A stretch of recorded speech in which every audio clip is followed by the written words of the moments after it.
peace isn't always what it looks like. Sometimes it's just silence before someone walks off with your dignity.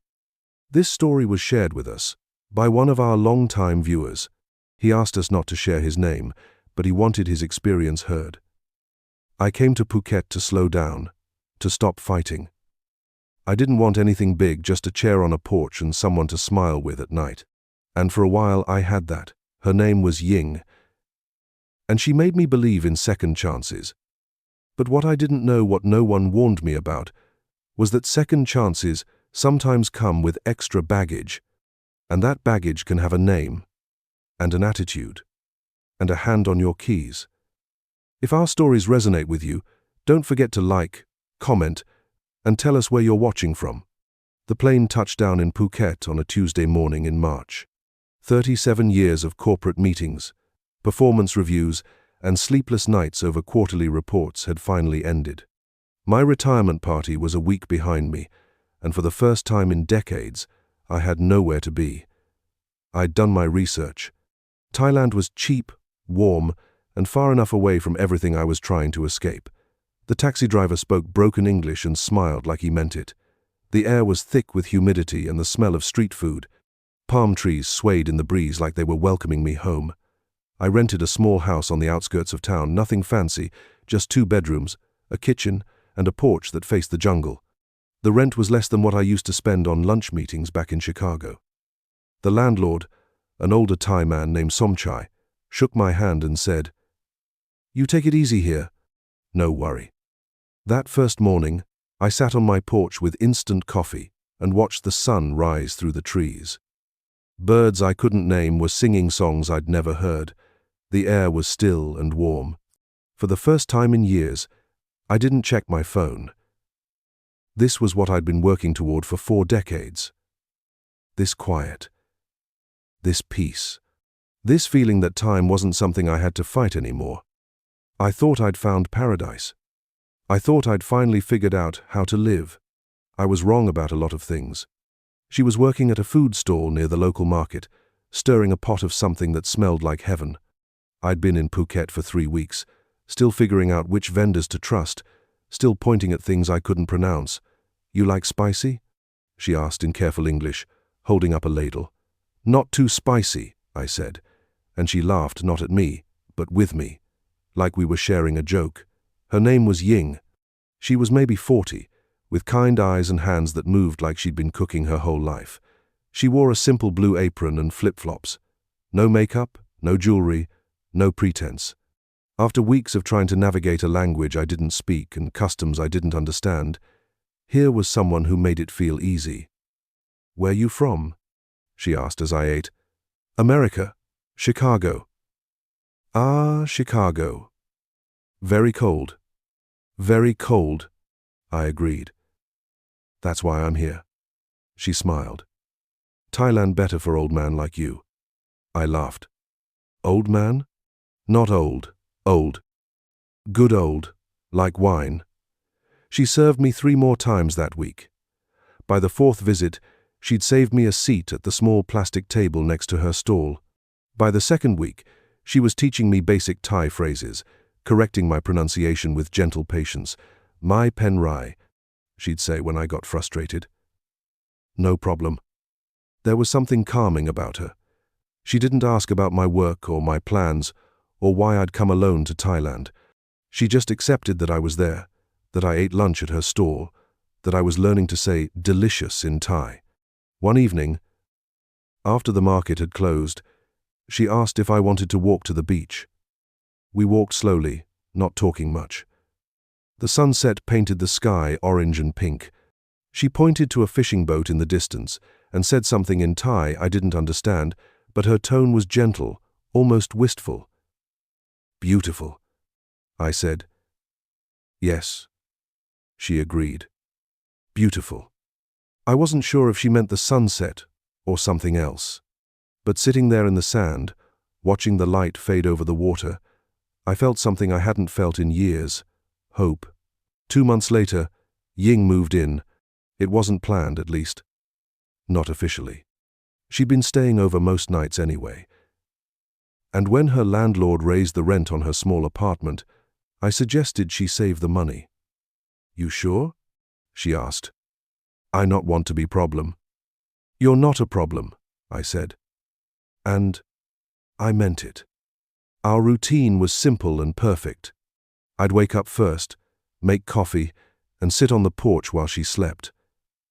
She'd join me an hour later, her hair still messy from sleep, and we'd share breakfast without much conversation. She'd leave for the market around 10, and I'd spend the day reading, swimming, or just sitting in the quiet. She'd come home around 5 with ingredients for dinner and stories about her day. She'd cook while I watched, trying to learn, usually just getting in the way. After dinner, we'd sit on the porch or watch Thai soap operas on her old laptop. She'd translate the dramatic parts, and I'd pretend to understand. It was during those early weeks that I bought the motorbike. Nothing fancy, a second-hand Honda that the seller promised was very good, very strong. It was painted bright red with a few scratches on the tank, but it ran smooth and got me around town. You look like teenager, Ying said the first time she saw me on it. I feel like one, I said. She'd ride behind me to the market sometimes, her arms around my waist, giving directions by pointing over my shoulder. Turn here, she'd say. Slow down, old man. Those rides became some of my favorite parts of the day. The wind in my face, the smell of the jungle, Ying's laughter in my ear when I took a turn too fast. It felt like the life I'd always wanted but never thought I'd have. The house felt alive with both of us in it. She'd sing while she cooked, always the same song I couldn't understand but came to love. She'd leave her sandals by the door and her reading glasses on the kitchen counter. Small signs that this place was shared now, that I wasn't alone anymore. I should have known it was too good to last. The first time Ying mentioned her uncle, we were sitting on the porch after dinner, watching the sun disappear behind the trees. My uncle maybe come visit, she said, stirring sugar into her tea. Oh? I looked up from my book. That's nice. He not well, she said. Need help? Maybe stay few days. I nodded. Of course. Family is important. She was quiet for a moment. He not speak English. That's okay. I'm getting better at Thai. She smiled, but it didn't reach her eyes. He different. Sometimes difficult. Difficult how? He drink too much. Sometimes angry, but he family. Cannot say no. I put down my book. Ying, this is your home too. If you want your uncle to stay, he stays. She looked relieved. You good man, thank you. The next day, she was on the phone for hours, speaking rapid Thai in a tone I'd never heard before. When I asked if everything was okay, she just nodded and said, Uncle coming tomorrow. That night, she cleaned the house more thoroughly than usual. She moved some of her things out of the main bedroom and into the spare room. When I asked why, she said, Uncle needs space. I should have asked more questions. I should have established boundaries. But I was still thinking like a guest in her country. Still trying to be the understanding foreign boyfriend who didn't make waves. I thought I was being respectful. I thought I was being flexible. I was being naive. Pai Dam arrived on a Thursday afternoon while I was reading on the porch. I heard the taxi pull up and watched as a man in his 60s climbed out, moving slowly, carrying a plastic bag and a cardboard box. He was thin but solid, with grey hair and weathered hands. He wore a faded t-shirt and shorts that had seen better days. When he saw me, he stopped walking and stared. Sawadee crap, I said, standing up and pressing my palms together in a Y. He looked at me for a long moment, then walked past without responding. Ying came out of the house and greeted him with a rapid stream of Thai. He answered in short, clipped sentences. I couldn't understand the words, but I could feel the tension. This is my friend, Ying said to her uncle in English, gesturing toward me. He live here too. Pai Dam looked me up and down, then said something in Thai that made Ying's face tighten. What did he say? I asked. He say, he hungry. I knew that wasn't what he'd said. Pai Dam walked into the house like he owned it. He set his bag on the kitchen counter and opened the refrigerator without asking. He pulled out a beer, my beer, and opened it with a loud hiss. Make yourself at home, I said, trying to keep my voice light. He didn't respond. He drank half the beer in one pull, then sat down in my favorite chair on the porch.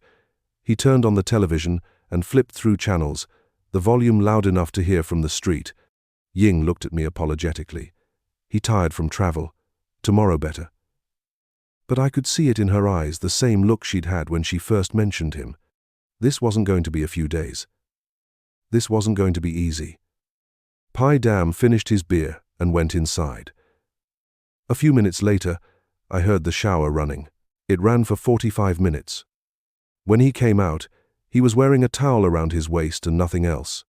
He walked through the living room to the kitchen, ignoring both of us, and helped himself to another beer. Uncle, Ying said something in Thai that sounded like a gentle rebuke. He responded harshly, pointing at me and then at her. She looked down at her hands. What's he saying? I asked. Nothing important, she said. He just adjusting. But I could see the change in her. Already. The easy confidence she'd had just hours earlier was gone, replaced by something tighter, more careful. Pai Dam was going to be a problem. The changes started small. Pai Dam would wake up around noon and head straight to the refrigerator.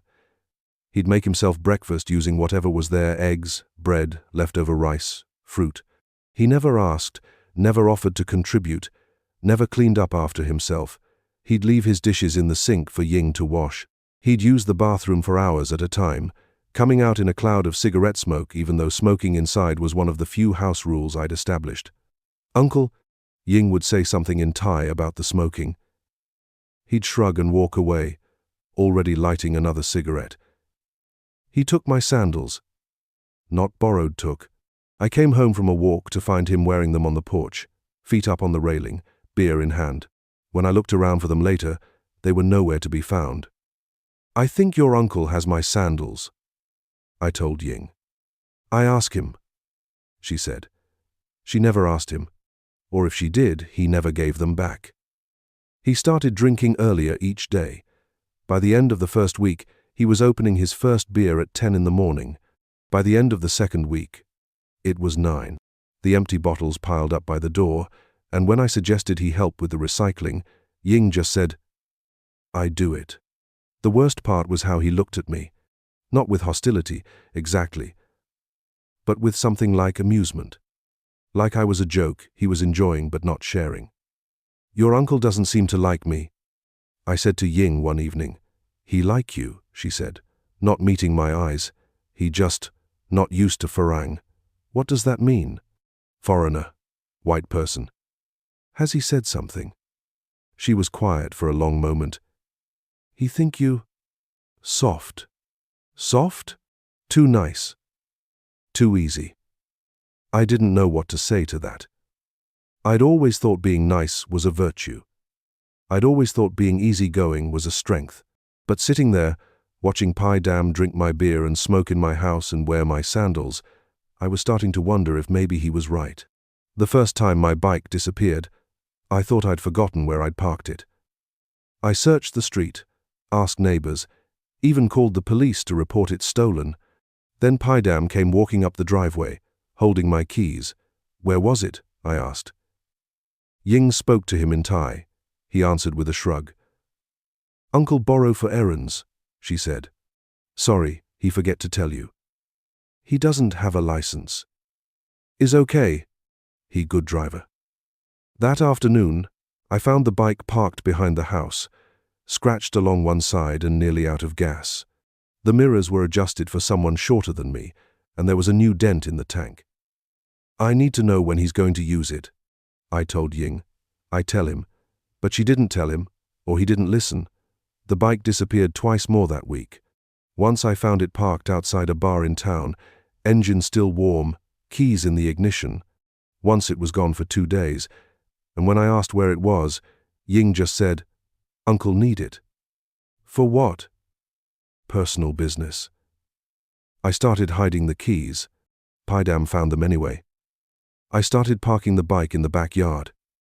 He moved it to the front. I started keeping it locked. He found a way to start it without the key.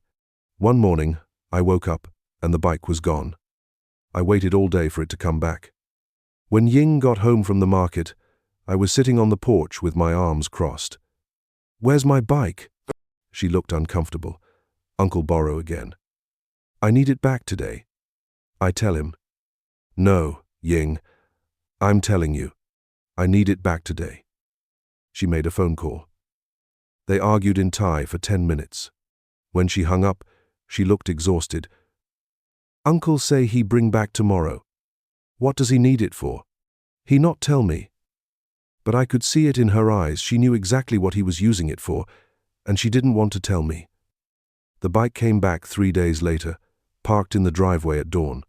When I went outside to check it, I found the tank was empty, the chain was loose, and one of the brake pads was worn down to nothing. Paidam was on the porch, smoking a cigarette and watching me inspect the damage. He smiled and said something in Thai that I didn't understand, but the tone was clear. He was enjoying this. I'd had enough. That evening, after Paidam had gone to bed, I sat Ying down at the kitchen table. "We need to talk about your uncle." She looked nervous. "What about Uncle?" "He's been here 3 weeks. He's using my bike without permission. He's smoking in the house. He's drinking all day. He's treating this place like a hotel. He family. I cannot ask him to leave. I'm not asking you to ask him to leave. I'm asking you to set some boundaries." She frowned. "Boundaries? Rules. Like, he needs to ask before using my bike. He needs to contribute to groceries. He needs to clean up after himself." She was quiet for a long moment. "Thai. Way different from American way. What does that mean? Family take care of family. You not understand." "I understand family. But this isn't about family. This is about respect. Uncle respect you." "No, Ying. He doesn't. He took my sandals. He's smoking in my house. He's using my bike like it's his." "You too serious. Thai people more." "How you say?" Relaxed. "I'm not being serious. I'm being reasonable. My pen rai. No problem." But it was a problem. It was a big problem. And the way she was looking at me like I was being unreasonable, like I was the one causing trouble, made me realize something I'd been trying to avoid. My voice didn't work here. My concerns didn't matter. My needs were secondary to keeping Paidam happy. "I just want him to ask before he uses my things," I said. "Okay, I tell him." "Will you really tell him? Or will you just say you did?" She looked hurt.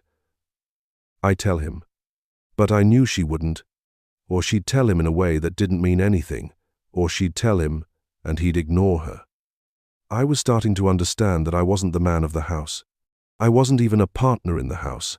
I was a guest who'd overstayed his welcome, and the only reason I was still there was because I was paying the rent. That night, I lay in bed listening to Paidam watch Thai television with the volume turned up. The canned laughter and dramatic music echoed through the thin walls until almost 2 in the morning. When I finally fell asleep, I dreamed about my old apartment in Chicago. For the first time since I'd left, I missed it. Paidam's friends started showing up in the 3rd week. They'd arrive in the afternoon, carrying plastic bags full of beer and bottles of something that smelled like paint thinner. They'd sit on the porch, talking loud and laughing louder, until well past midnight. I'd come home from the market or the beach to find 4 or 5 men I'd never seen before, sitting in my chairs, drinking my beer, using my bathroom. They'd nod at me when I walked past, but the conversation would stop until I was out of earshot. "Who are these people?" I asked Ying. "Uncle's friends. They help him with work." "What kind of work?" "I don't know. Man work."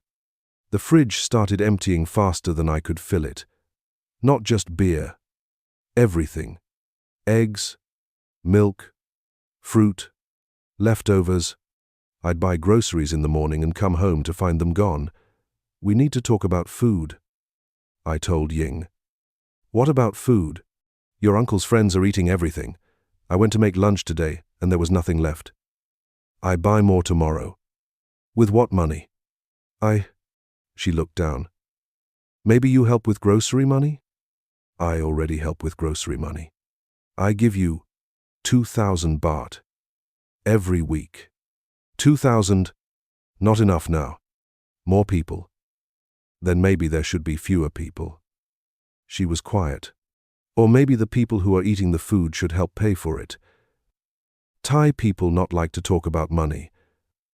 Well, American people do like to talk about money, especially when they're running out of it. The television was always on now. Thai soap operas, game shows, news programs all turned up loud enough to hear from the street.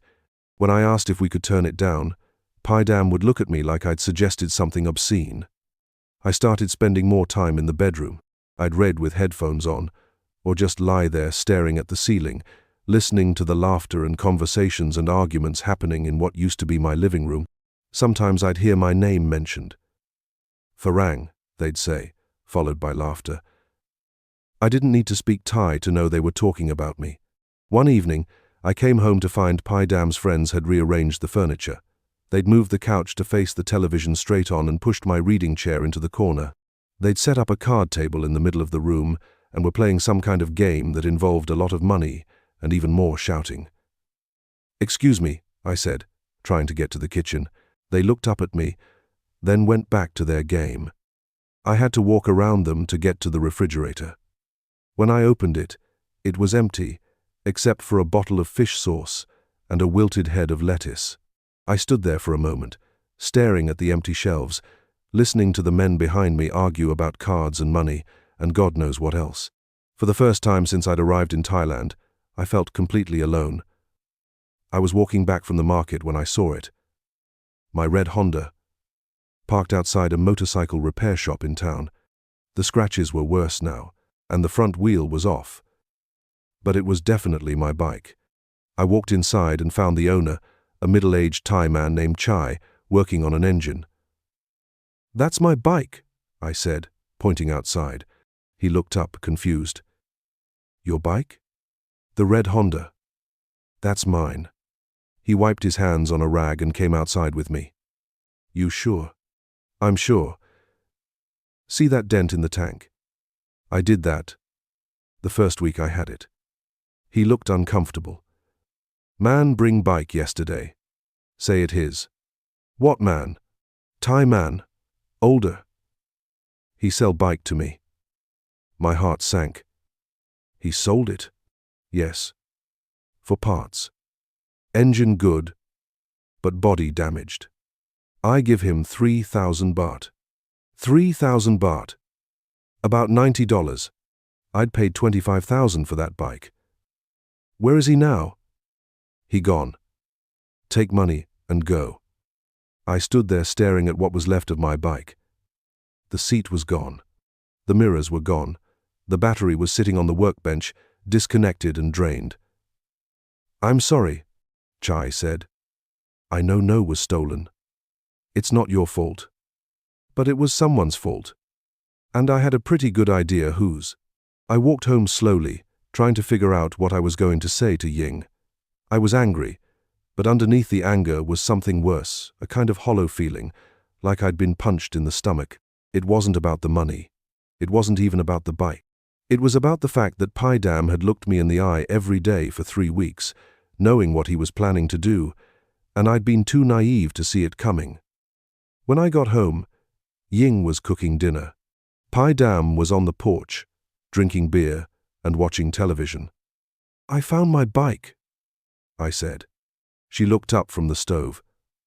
"Oh, good. Where?" "At a repair shop, in pieces. Your uncle sold it." She went very still. "What?" "He sold it to a repair shop for parts. For 3,000 baht." She said something in Thai, sharp, angry words. Paidam answered calmly, like he was explaining something obvious. "What did he say?" "He say he needed money." For what? Medicine. For his sickness. What sickness? She was quiet for a long moment. He not tell me. Ying, he stole my bike and sold it. He not steal. He borrow. You don't sell something you borrowed. Maybe he pay you back. With what? He doesn't have a job. He doesn't have any money. He tried to get money. By stealing more of my things? She looked like she was about to cry. He family. I cannot control him.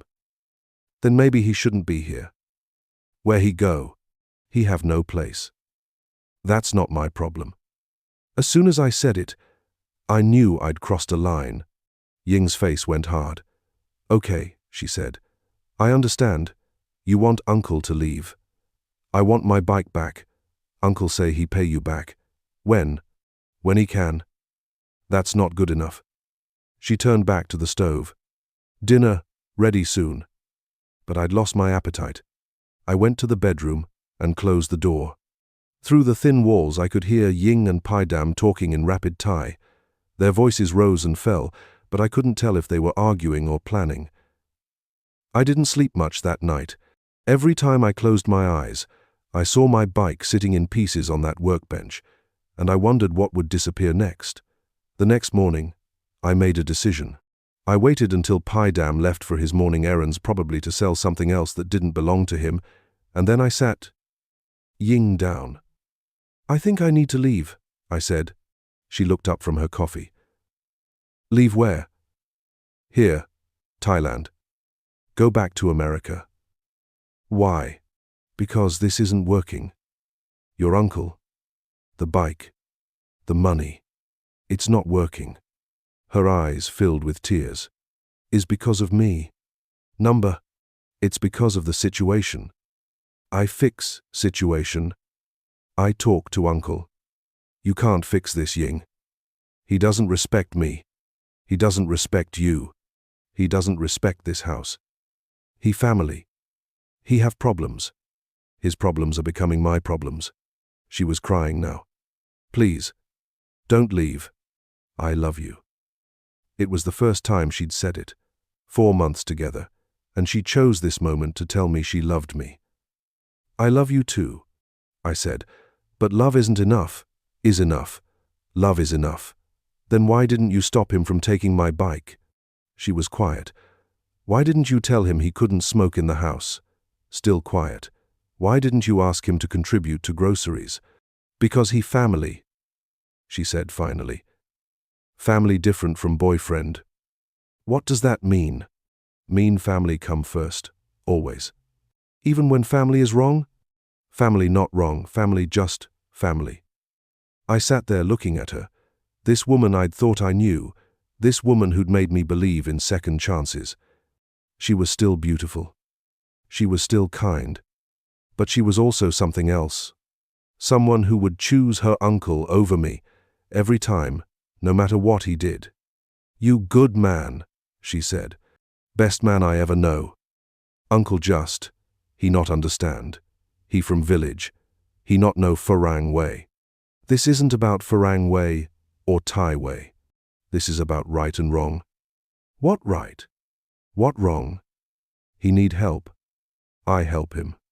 By letting him steal from me? He not steal. He borrow. He sold it, Ying. People don't sell things they borrowed. She wiped her eyes. Maybe he confused. Maybe he think you say okay. When did I say okay? You not say no. I shouldn't have to say no.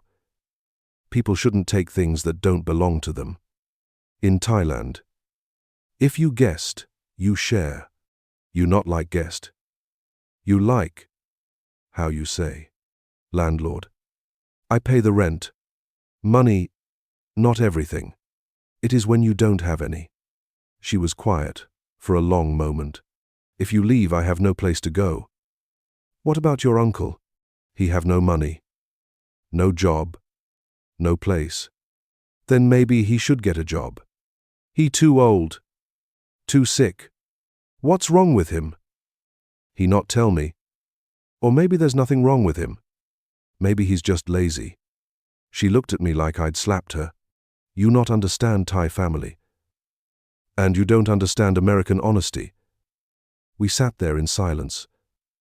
Both of us crying now. Both of us knowing that whatever we'd had was over. I packed my things. I said finally. Where you go? I don't know. Maybe Chiang Mai. Maybe Bangkok. Maybe back to America. You come back? I don't think so. She nodded, not looking at me. I understand. But I wasn't sure she did. I wasn't sure I did either. Paidam came home that evening with 2 friends and a bottle of whiskey. They set up camp on the porch and started drinking like they were celebrating something. I'd packed most of my things, but I was still trying to figure out how to leave. I had no bike, no transportation, and the nearest taxi stand was 5 kilometers away. I'd have to walk, carrying my suitcase and backpack in the heat.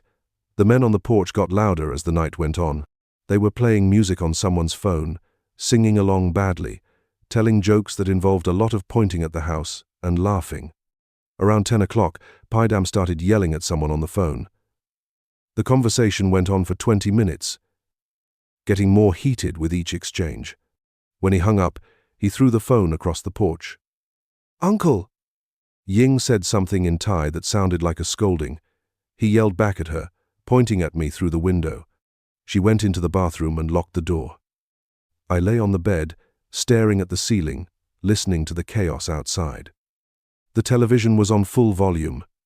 The men were arguing about something. Music was playing from 3 different phones. Around midnight, I heard someone vomiting in the bushes. Then more arguing. Then the sound of a bottle breaking. I got up and looked out the window. Paidam was standing in the yard, swaying slightly, holding what was left of a whiskey bottle. He was talking to himself, or maybe to someone who wasn't there. His friends had passed out in the chairs. The television was still blaring. Empty bottles were scattered across the porch like confetti. I went back to bed and lay there until dawn, fully clothed, my suitcase packed and ready by the door. I could hear Paidam moving around in the kitchen, opening and closing cabinets, running water, muttering to himself. Ying never came out of the bathroom.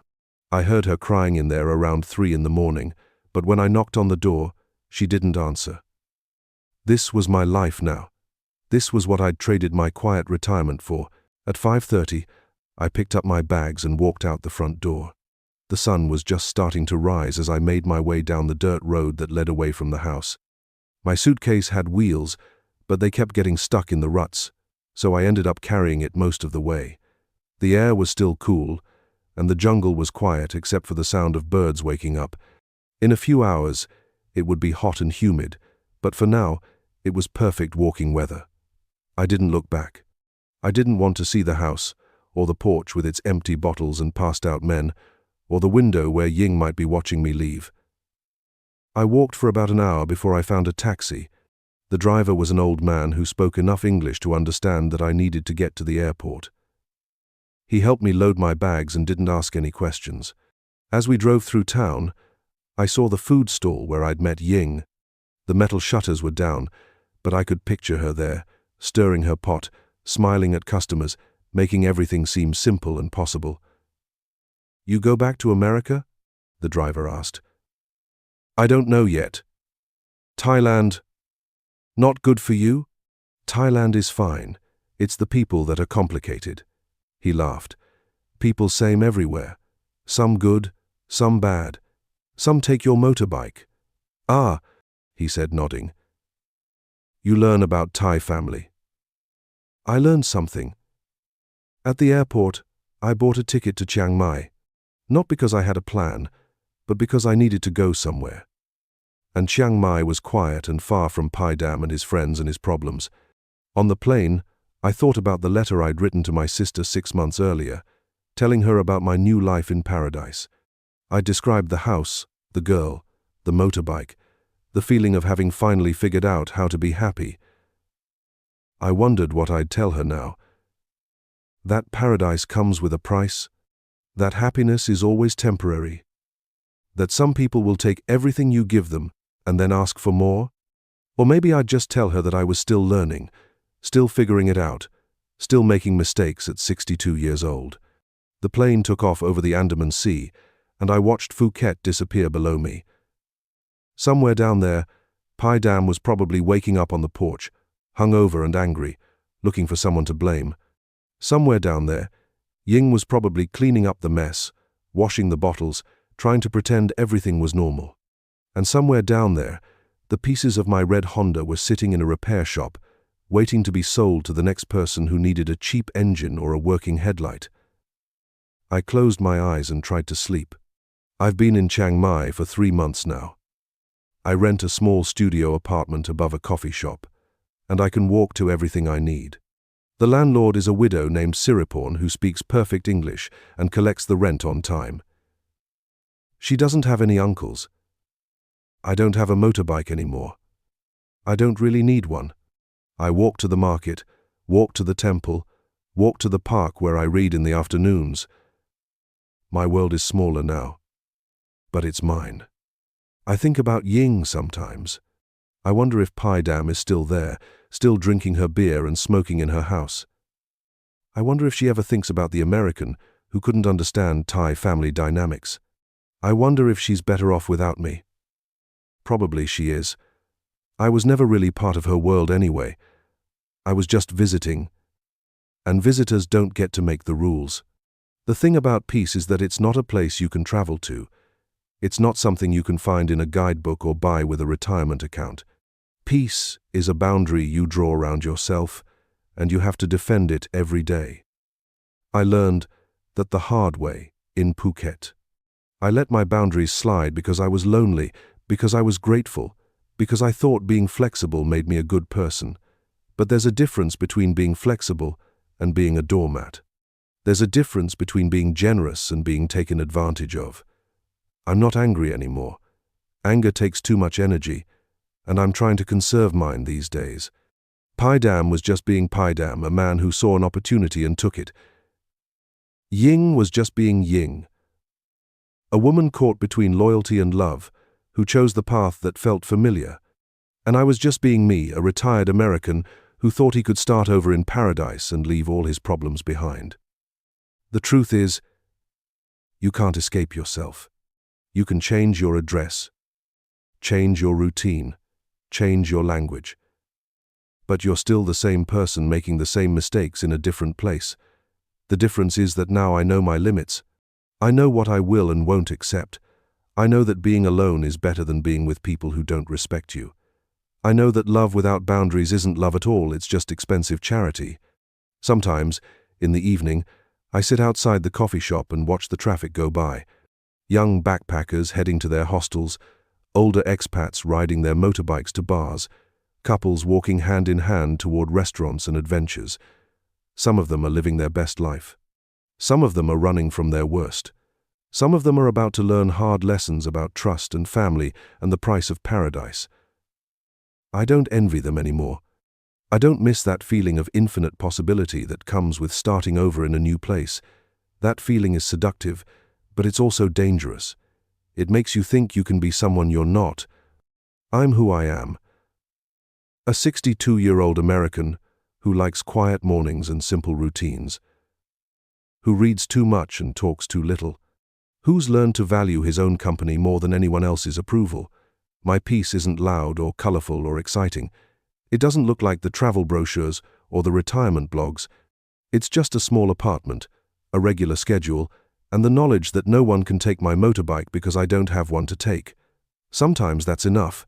Sometimes that's everything. If you're thinking about making a big change, about starting over somewhere new, about finding your own piece of paradise, just remember that paradise is a state of mind, not a place on the map. And states of mind have to be protected. Set your boundaries early. Know your limits. Don't let anyone convince you that love means accepting whatever they choose to do to you. And if someone takes your motorbike and sells it for parts, don't make excuses for them. Just walk away. There's always another road to take, and most of them lead somewhere better than where you started. Peace isn't what it looks like from the outside. Sometimes it's just the sound of your own footsteps, walking away from people who don't deserve to walk beside you. And sometimes, that's the most beautiful sound in the world.